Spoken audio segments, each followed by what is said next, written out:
ito ay aming hihatid sa uling hantungan si Peace S.G. Gerald Cabello Ilustrisimo. Ito may kasama namin na namatay sa sakit, mga mama, sir. Kitin muna natin pamilya sa itaas. Ito yung labi ng aming kasama at dadalhin namin mamaya dun sa simbahan, dun sa Immaculate Conception, dun sa cathedral na mga 12:30 at 1:30 kasi yung mass. Kailangan 2 o'clock ay nasa San Jose na ito sa memorial. Assign ito sa aming traffic enforcement unit at lumalaban po sa isang matinding karamdaman. At dumating yung araw na nagpaalam na rin siya. So bilang respeto na rin sa amin, ng respeto na rin, huling respeto namin sa kanya, ay bibigyan po namin siya ng karampatan po sa kanyang paglisan at sa kanyang paglibing sa araw na ito. Aming escort. Ito yung aming escort ngayon sa aming kasama ngayon, yung ating TIO, Traffic Enforcement Unit. At dito nga pala po magiging service ng ating kasama si Peace S.G. Gerald Cabello Ilustrisimo. So akit na kami sa taas, mga mama, at check kung kukunin na namin. Ito yung kanyang mga kaanak, tama-tama nag-picture taking muna sila, mga mama. Okay, close po natin sa family ko yung ating kabao. Ayan, at bago tayo pababa.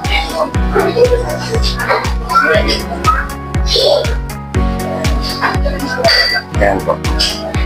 Close po natin. Okay.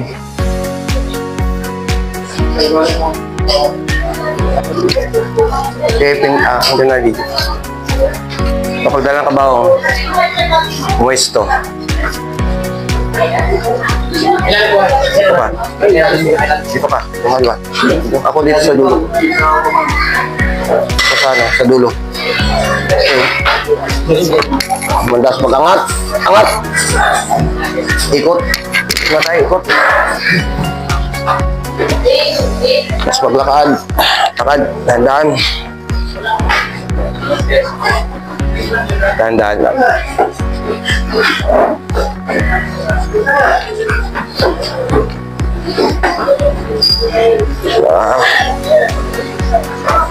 Binababa na po namin yung aming kasama, mga mama, sir. Una pa po tayo. Dahan-dahan. Dahan-dahan sa pagbaba. Alalay. Dahan-dahan. Alalay lang. Alalay. Dahan-dahan pa tayo, mga mama, sir. At nakasunod po sa atin, pamilya, malungkot man, pero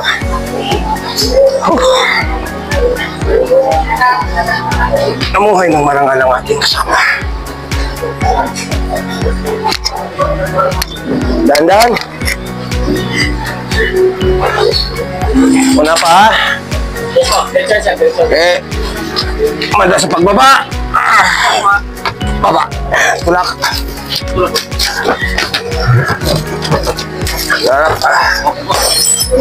Pesuhan nyo na, pesuhan nyo na. Alayan nyo na agad, ha?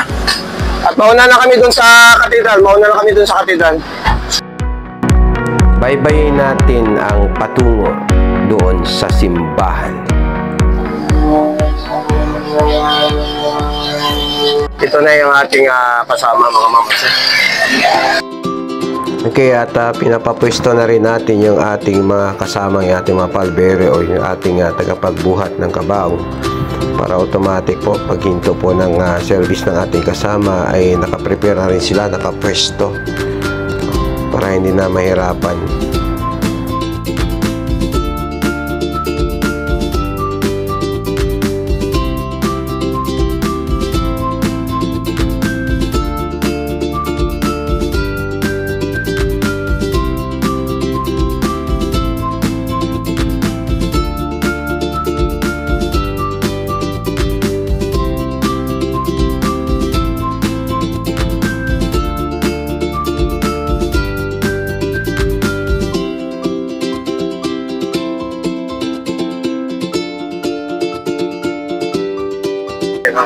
pagpasok sir, ganun pa rin. Itutulak na lang natin, ano?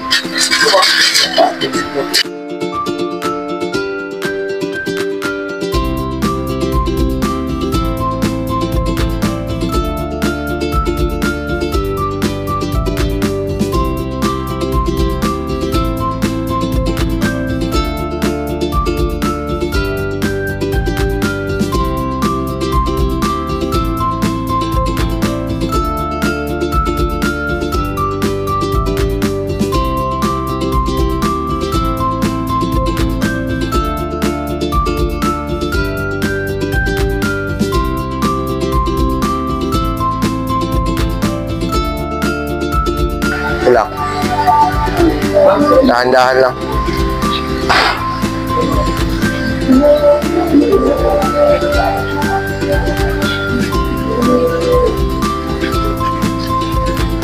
Saan yung bandila? Yun yung uluhan.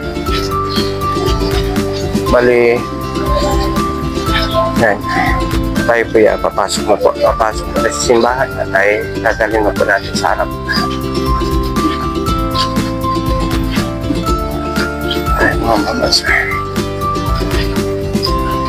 At pagkatapos po nito, tuloy-tuloy po tayo diretso sa Imoya sa San Jose, mga mamansan.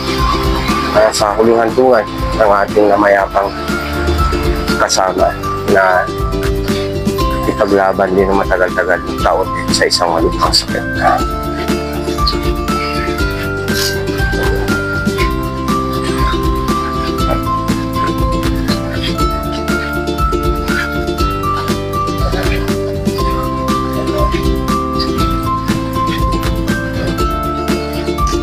Dito ang paano? Ganun pa. Saan? Wala. Bento na. Ayun.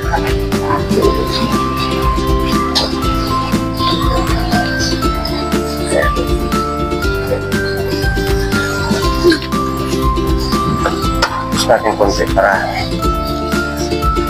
okay. Paipit lang, baka mano ng hangin. Baka maglipad. Paipit lang. Okay na?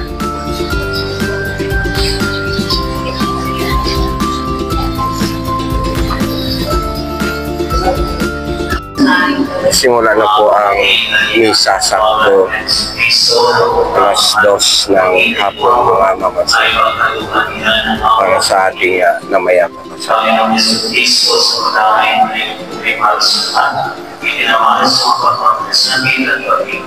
Tuloy pa po ang mesa ng mga mamansin ay ito po, nakahanda na po yung ating dito ay escort. Pati yung ating sasakyan sa St. Peter. Pagkatapos po ng mesa nito, mauna kami sa San Jose at doon na lang namin antayin ang gabi ng aming kasama. Kunti na lang din, malapit na ito. Malapit na ito matapos yung misa. Ito ang aking katawan. Para kay Isis Gerald Cabedo Ilus Frisimo. Tapos na mga mamansin.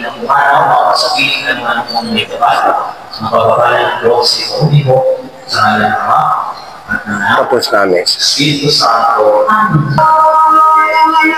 Matapos. At diretso na kami sa San Jose, mga mamansin. Para sa uling kantuan ng ating kapatid.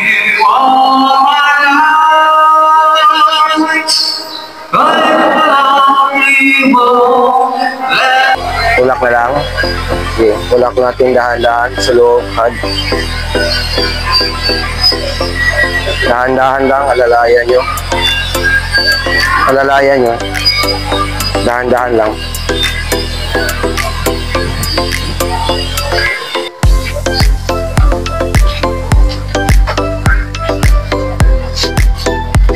Mauna pa rin yung paa. Dahan-dahan lang sa paglalakad.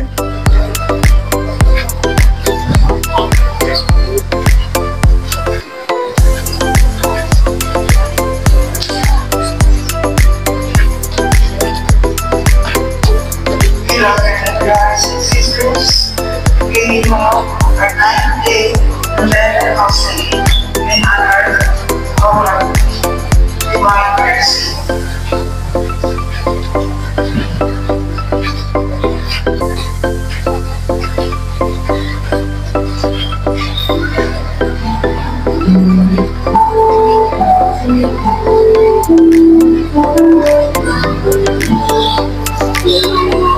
hawakan nyo sa ilalim. Pag ano, sa ilalim. Hawakan nyo. Alalay. Hanggang pagangat. Maunang pa. Ikot. Hanggang sa paglapag. Angat. Hanggang sa paglapag. Lapag.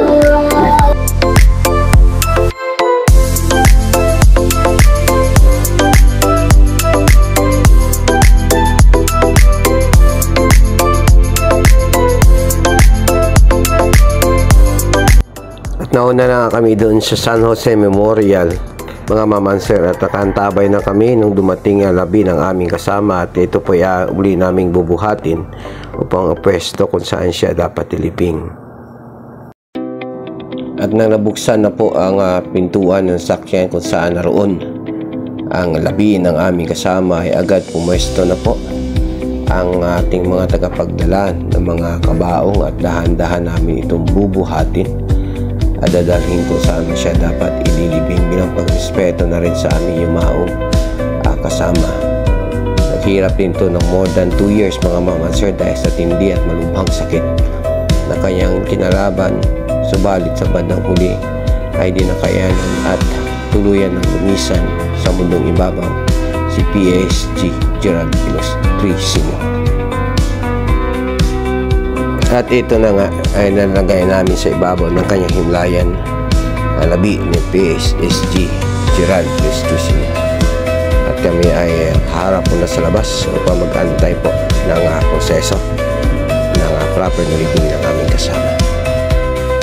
Sa pagkakataong ito ay lubos na nagpapasalamat ang kanyang asawa, yung kanyang balo, no? Dahil sa pakikiramay ng iba, dahil sa pagmamahal sa kanyang asawa bilang suporta habang ito ay nakahimlay.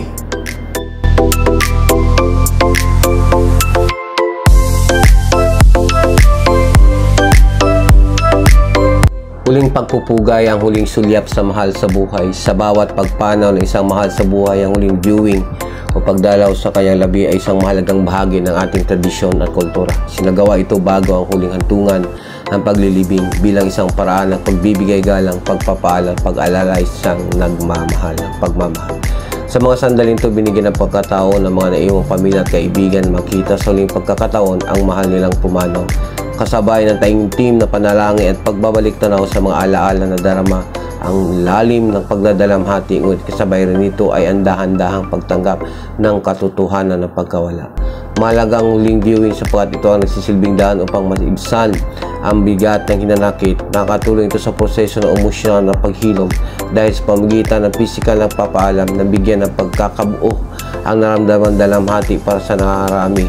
Ito rin ang pagkakataong magbigay ng pasasalamat at paghingi ng tawad sa mga hindi nasabing salita nung sila'y nabubuhay pa.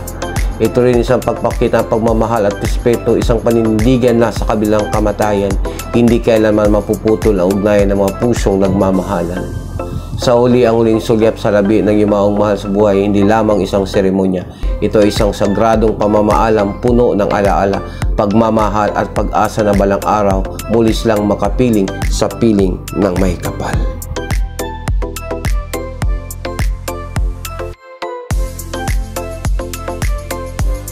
Ang mga huling sandali bago ilibing ang isang mahal sa buhay, isang makabuluhang bahagi ng seremonya ang ginagampanan ng mga naiwang kaanak, ang pagbaba ng window o takip ng kabaong. Ang simpleng kilos na ito ay nagdadala ng malalim na hulugan. Ito ang formal na tanda sa pagpapaalam at pagtanggap na panahon na upang ipaubaya ang kanilang mahal sa kanyang huling hantungan. Ang paglapit ng mga kaanak upang isara ang pinakabintana ng kabaong ay hindi madali. Isa itong emosyonal na sandali puno ng luha, bulong at panalangin at mahigpit na paghahawak sa bawat alaala. Ngunit sa kabila ng sakit, ito rin isang pagpapahayag ng katatagan at pagmamahal. Na sakit mabigat sa puso, handa nilang ihatid ang mahal sa buhay sa kanyang pinakahuling paglalakbay. Sa pagbaba ng window, maraming isasara ang mga huling sulyap, ngunit binubuksan naman ang pintuan sa isang bagong yugto, ang paggunita at patuloy na pagdadala ng alaala ng kanilang inilibing sa kanilang mga puso. Ito rin isang pagpapakita ng respeto, pagtanggap at pagmamahal o pagpapasalamat. Isang tahimik ngunit makapangyarihang pangako na kahit hindi na sila pisikal na kapiling, mananatili silang buhay sa bawat kwento, sa bawat dasal at sa bawat alaalang pinanghahawakan. Hindi manatawaran ang dedikasyon ni P.S.G. Gerald Ilustrisimo, ang kanyang katapangan at pagmamasakit sa kapwa. Sa bawat araw ng kanyang serbisyo, pinakita niya ang tunay na diwa ng pagiging isang alagad ng batas, may dangal, may puso at may tapang. Maraming salamat sa lahat ng iyong sakripisyo at kabutihan. Hindi namin ito malilimutan. Bilang pinuno ng PAL Bearer Team, kami nagsimulang magmarcha ng buong paggalang patungo sa labi ni P.S.G. Gerald Ilustrisimo. Sa bawat hakbang namin, dama ang bigat ng aming responsibilidad at ang lalim ng aming pagdadalamhati sa pagpanaw ng isang mabuting kasama at kaibigan. Pagdating namin sa gilid ng kanyang mga labi, ako ay nagbigay ng hudyat upang maitaas ang watawat ng Pilipinas. Simbolo ng karangalang kanyang ipinaglaban, pinangalagaan bilang isang alagad ng batas. Habang nakataas ang watawat, ang aming mga kasama ay nagbigay pugay sa pamamagitan ng 21 gun salute. Isang tradisyon ng pinakamataas na pagpaparangal sa kanyang katapangan at tapat na paglilingkod. Sa bawat putok ng baril, kasabay ang aming taimtim na pag-alala at pasasalamat sa kanyang sakripisyo. Matapos ang seremonyang pagbibigay pugay, ako'y muli nagbigay ng hudyat upang tiklupin ang watawat ng may buong pag-iingat at paggalang bilang paghahanda sa pag-aabot nito sa kanyang naiwang pamilya. Isang huling pagpupugay para sa isang buhay na inialay sa bayan. Ang pagtiklop ng bandila ng Pilipinas sa panahon ng seremonya para sa isang yumaong lingkod bayan, lalo na sa isang alagad ng batas o sundalo, ay isang makapangyarihang simbolo ng paggalang, karangalan at pasasalamat. Ito ay nagsisilbing huling pagpupugay sa kanyang serbisyo at sakripisyo para sa bayan. Sa bawat maingat na tiklop, lamin ang dangal at tigridad ng yumaong individual, pati na rin ang mataas na pagpapahalaga ng sambayanan sa kanyang mga nagawa.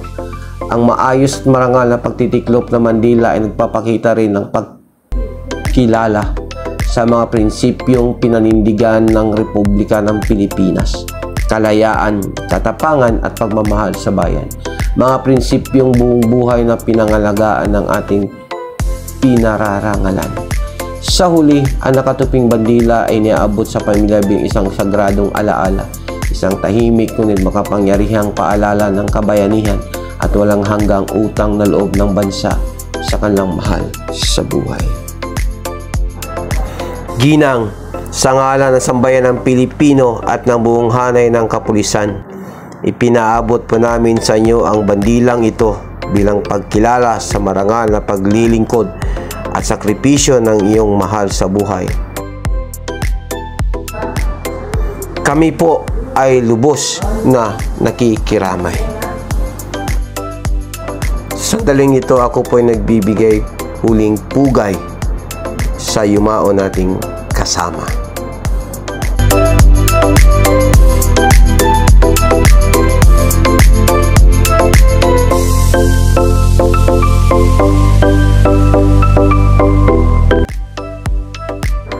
Maraming salamat, P.S.G. Gerald Ilustrisimo, sa iyong kabayanihan at marangal na serbisyo sa bayan.